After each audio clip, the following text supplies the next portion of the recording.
permission slips, liability release, waiver forms, social media release forms.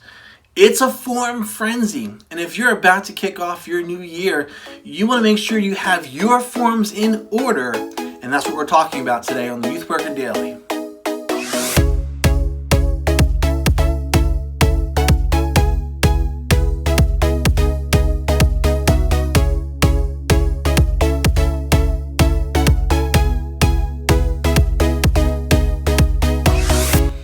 Hey friends, welcome back to the Youth Worker Daily. My name is Jay Hyam, and here at the Youth Worker Daily, it is our hope to encourage you with tools, tips, resources, and helps so that you thrive in your ministry.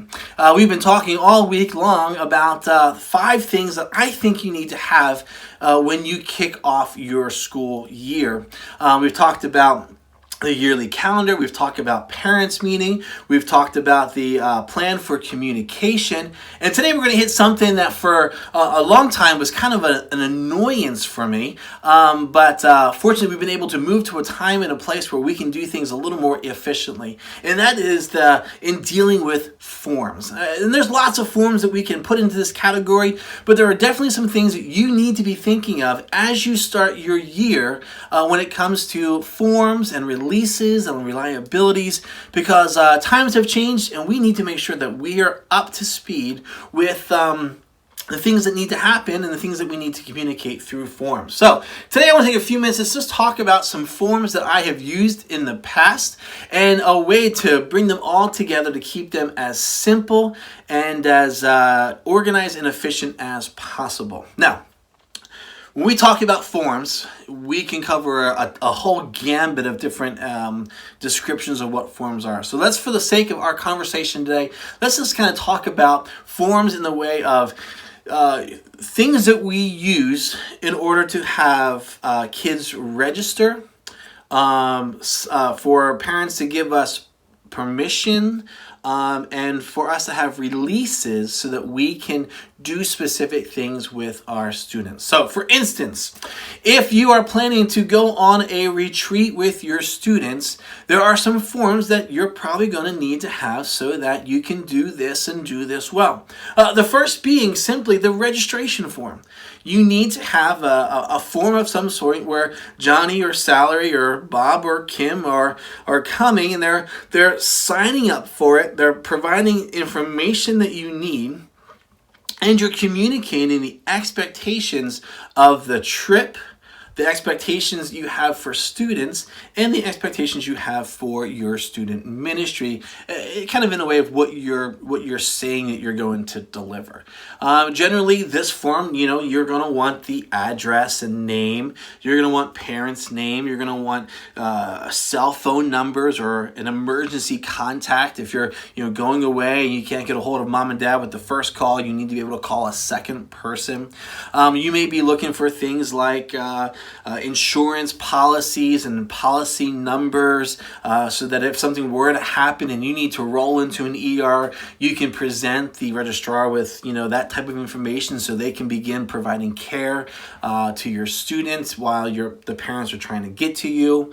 You may have like a little bit of a disclaimer or a paragraph that may say, hey, we give permission for our son Bob to go ahead and participate in this trip with this group in this place on this date, and then sign with mom and dad with a signature and a date. Those are forms that's a form that's pretty much a general form that most of us use. Even if we're using like an online sign-up system, all that information is still going to be listed that the parents have to provide. So as you think about your activities or your events, you're going to need some type of registration form that can be filled out and then you can hold on to as your kind of proof of participation. The next form I think about when I think about this is the permission form. And sometimes your permission form can be part of your registration form. Like I said, there might be a little paragraph towards the bottom that says we give permission. But your church may require a specific permission form that kind of says, here's the activity, here's the date, here's what we will be doing. You know, if you're jumping out of airplanes, you want to make sure, hey, in this activity, we will be jumping jumping out of airplanes, or if you're going bungee jumping or zip lining, you want to make sure that you say, hey, in this activity, we are going bungee jumping or we are going zip lining. Parents need to know that that's what their kids are going to be participating in. You don't want to go and do the event, something happen, and be like, how come no one told me my kid was jumping out of an airplane? Like, that was not something that was communicated to me. So you want to make sure you have a permission slip that talks about what it is that you're doing and that gives you permission, or the student permission, to actually participate in that activity. You want to keep everything on the up and up. And again, sometimes you can roll that into the registration form. Sometimes they can be one. It's just up to how your church sets that up. With that, there's also the medical release form that you need to be thinking about. And the medical release form is simply a form that says that the parents are giving you permission, as the person in charge of the activity, the authority to seek medical care in the event that their child needs to be seen by medical people. So if there's something more than putting a Band-Aid on a boo-boo, if you need to go to an ER or you need to have a rapid response team come, you want to be able to have the authority to say, hey, I'm the guy in charge. These are his parents, but they've given me permission to seek medical assistance for their child. And then that helps you make that swing so that you can get Bobby or Johnny or Sally or Kim the help they need from a medically trained professionals. So a medical release form. And again, sometimes you can roll all of them into one form. We'll talk about that in a little bit. The next thing I think you need to have is a liability release form. A liability release form just kind of protects you and the church when you are doing activities. And it kind of says that, hey, we're doing these things, you are aware that we're doing these things, and maybe these things come with a little bit of risk just because you're going outside and you could stumble and fall on a stone or crack in the concrete or whatever. There's a little bit of risk there.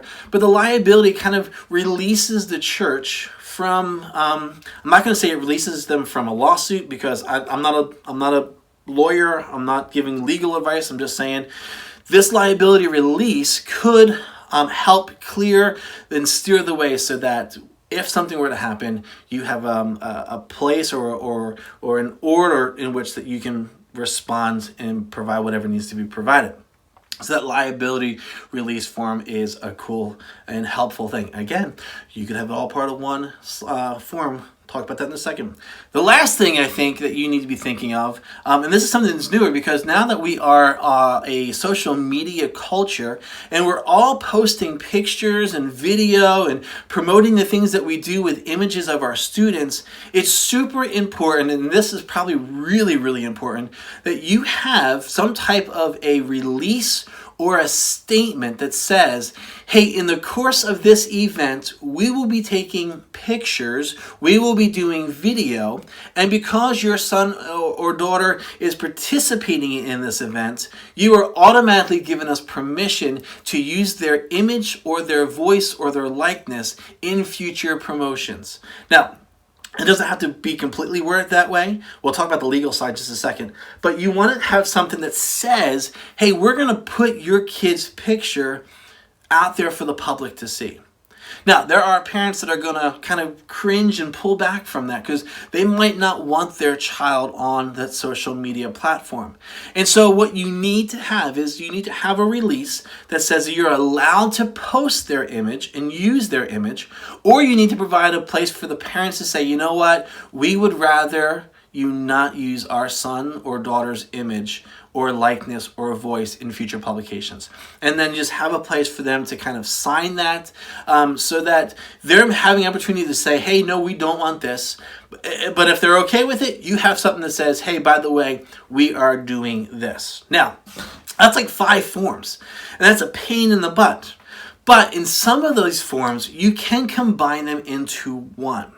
The other side of this is if you had to do all those forms every time you did something, you'd have, file cabinets filled of just forms from students, covering their registration, covering their permission, covering their medical, covering their liability, covering their social media. Like, that's super, super crazy.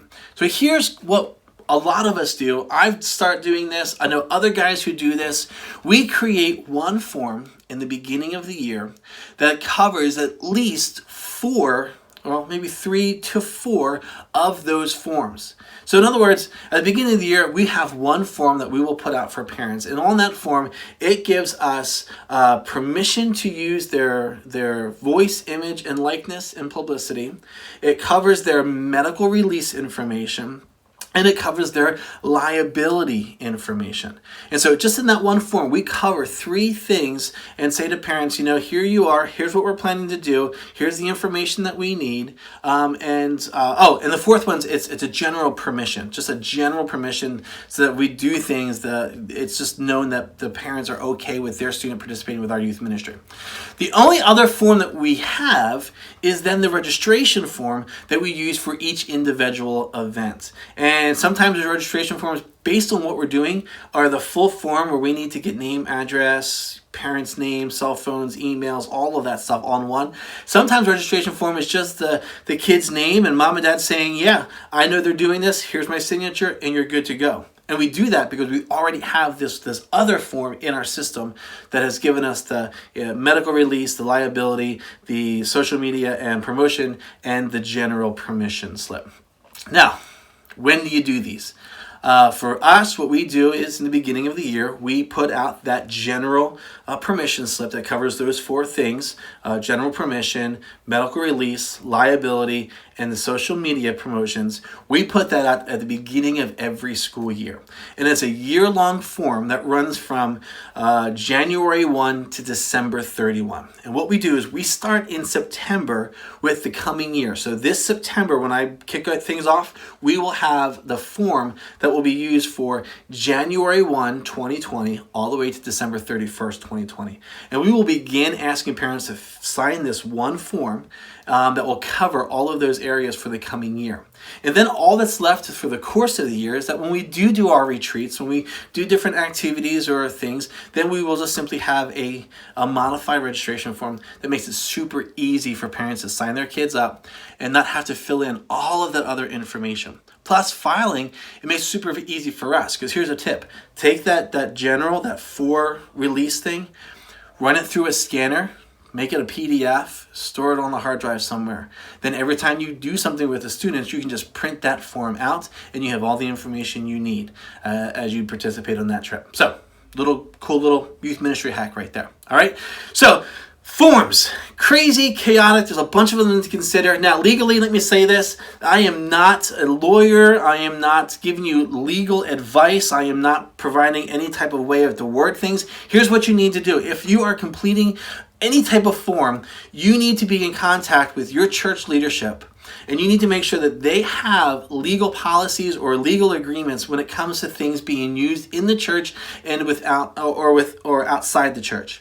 And whatever the lawyer's wording is, you need to make sure that you are reflecting that lawyer. I would actually recommend you create these forms and you have the church lawyer look at them to make sure that they are written in such a way that you have done your due diligence to provide whatever legal permission your church requires. Okay, that's the huge thing. You've got to be talking with your church leadership on any of these forms to make sure that you are participating in those things. All right, so that's going to do it for us today. Leave your comments below. Tell me what forms are important to you and what you are doing to help minimize or make forms more efficient.